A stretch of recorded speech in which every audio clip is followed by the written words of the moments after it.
Welcome to Asiatique. I'm your host, Dr. Raymond Chang. Well, everybody knows the French city of Paris is going to host the upcoming Olympic Games, but do you also know that a lot of Americans, a lot of people would love to visit Paris as a result of the Games in Paris? Now, why am I talking about this? That's because I have a big question mark in my head. Now, when you have an ally who's going to host the Olympic Games, what do? You help, right?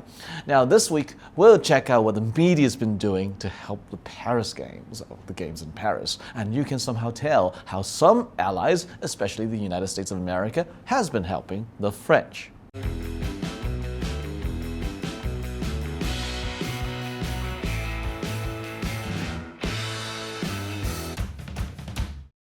Now, Paris is in the home stretch of preparing for the Olympics. A new 8,000 capacity arena has been opened in the north of Paris. The Olympic Village was inaugurated by President Emmanuel Macron earlier this year, and authorities are still desperately trying to make sure that the Seine is swimmable by summer.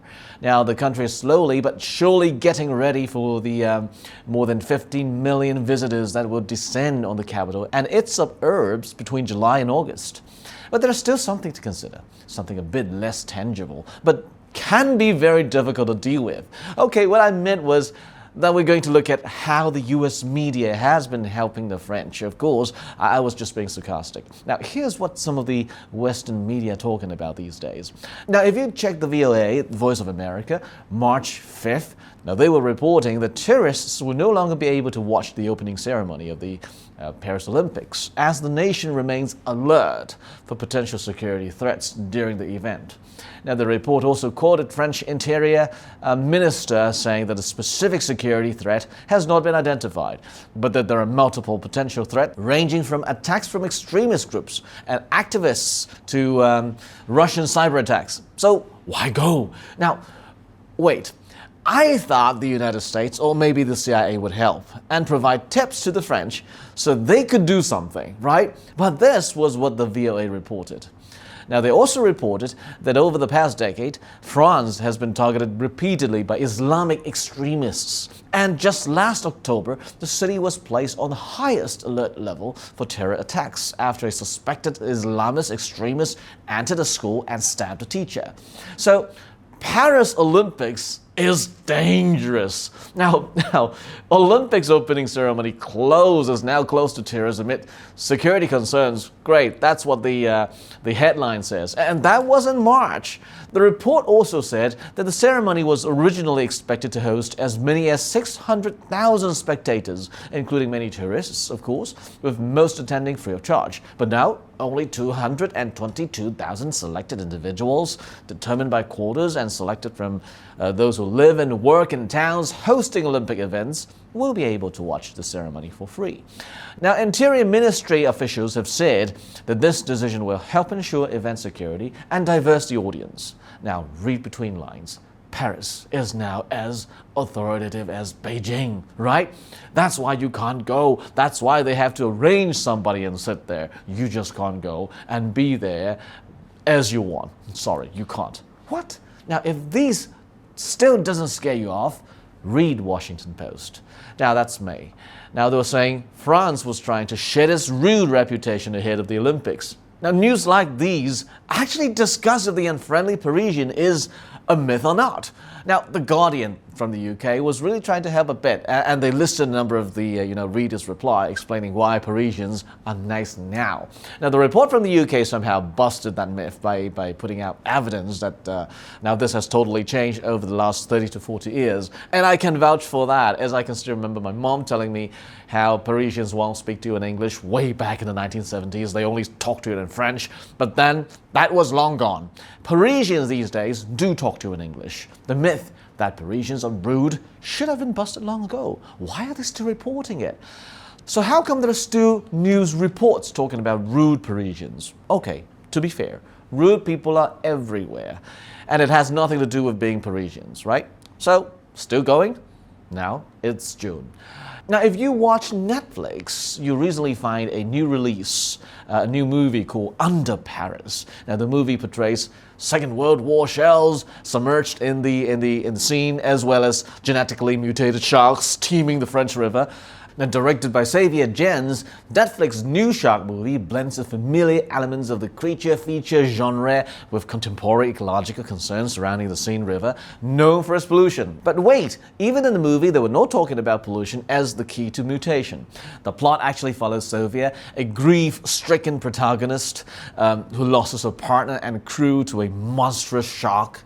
Now, despite desperate attempts to alert the authorities and prevent further attacks, bureaucratic red tape and chaotic military responses hinder her efforts.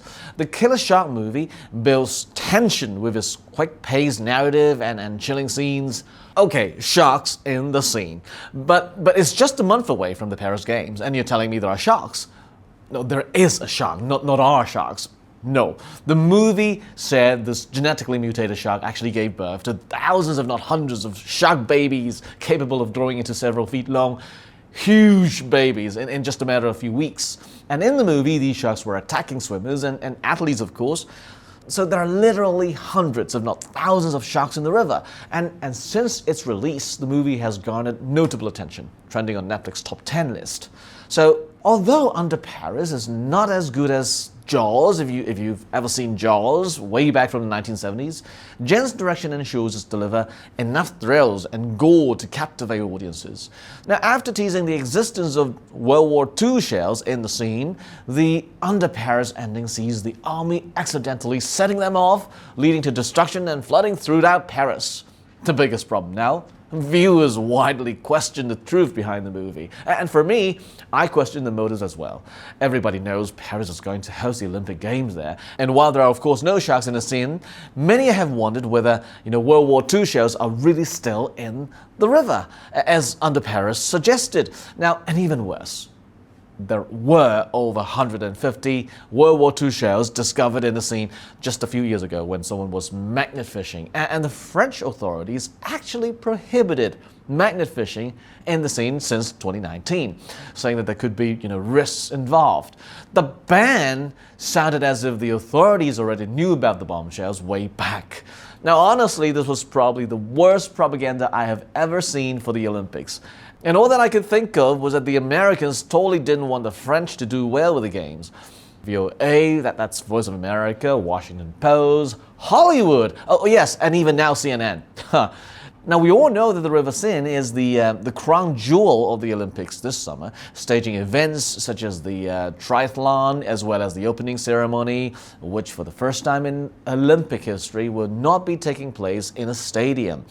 And there's this new CNN report on the recent testing of the water from the Seine, showing that the river is still not safe for swimming, as per the standards set by the World Triathlon, due to high E-coli bacteria levels in the water, potentially exposing athletes to serious health risks. Now, indeed, the French authorities have already spent at least 1.4 billion euros to clean up the Seine.